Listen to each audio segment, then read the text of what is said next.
What's going on YouTube? We got another sweet video for you guys today. These are the first three things that I think are the most critical for teaching your new cattle dog puppy or any dog that has a similar temperament, any working breed. These are the three most things that I think are most important in the beginning to instill in your dog and in order to have a long, successful relationship together. So, Cowboy says, stay tuned. Please make sure you hit like and subscribe. That's all we ask. And we will see you guys inside this video.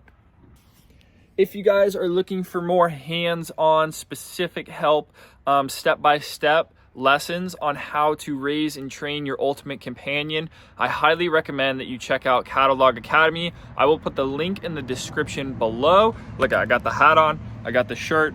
It's like, we're ready to go, okay? And we hope to see you guys inside as well with all of the other cattle dog owners across the world who are training their dogs and getting amazing results very quickly. So we hope to see you guys there. I will put that link in this description of the video, and let's continue.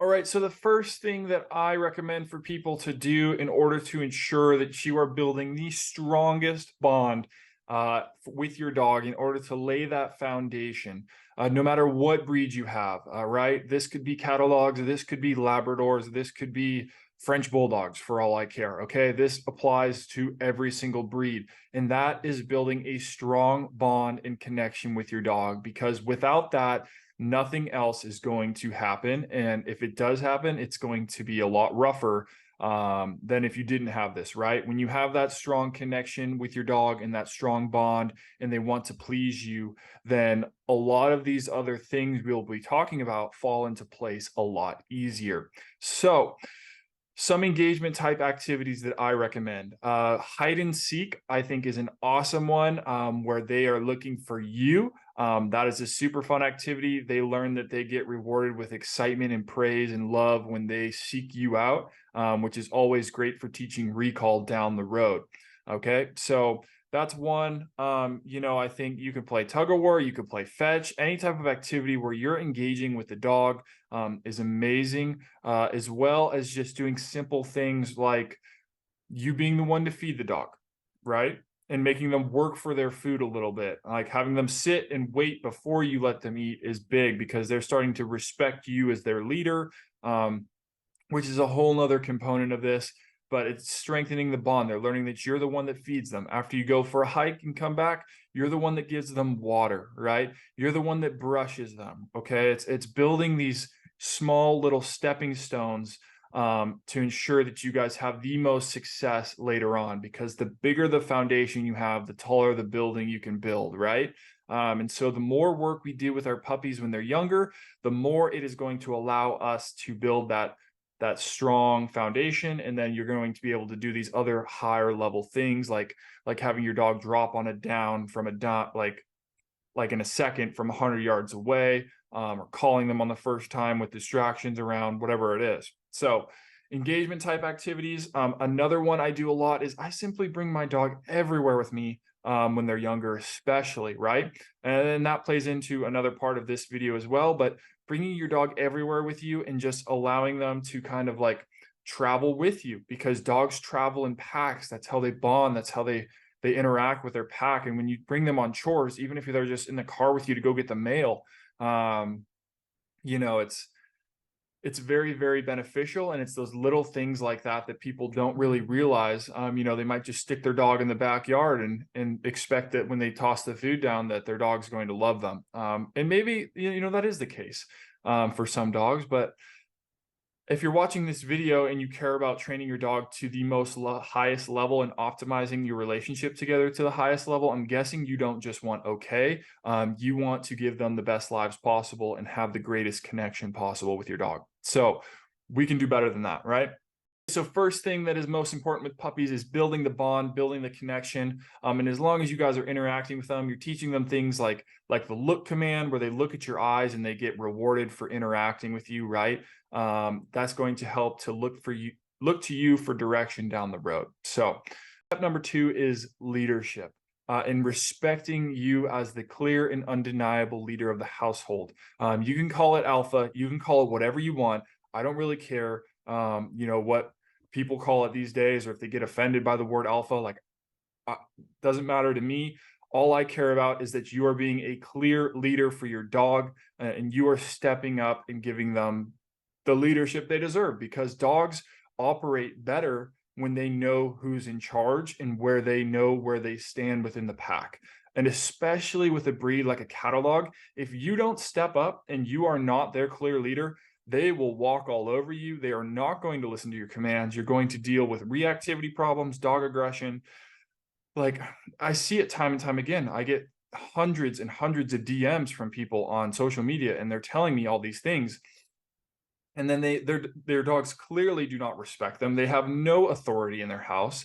And a lot of these things will cure themselves if your dog sees you as the leader.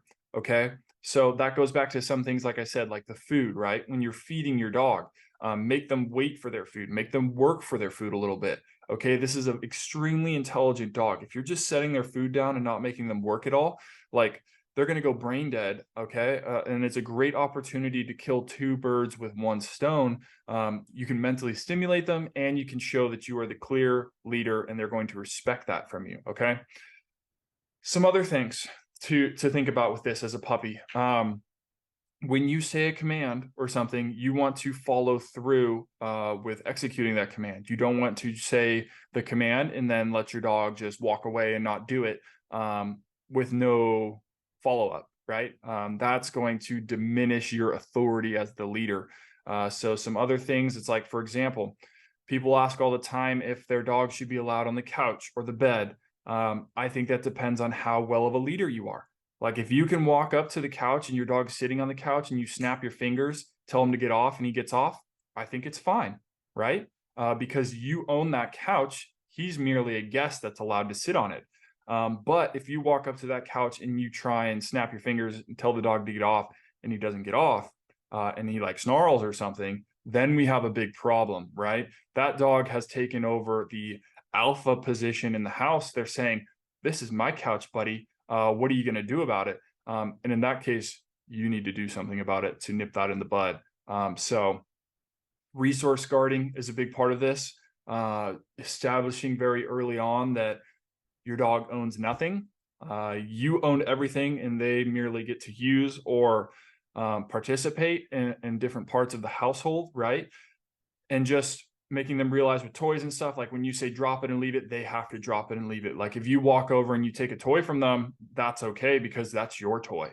And so that's just kind of how this breed is. That's how these strong personality working breeds are. Like, they need that strong leadership, or else, like, people message me saying their dog has resource guarding problems. Well, your dog won't have resource guarding problems if they were clearly told, like, that's your thing. Does that make sense? Okay, and the last thing that I recommend, and is an absolute must for creating a well-rounded dog in the future, and again, these are kind of like puppy stage things, but socialization with both people, places, and pets.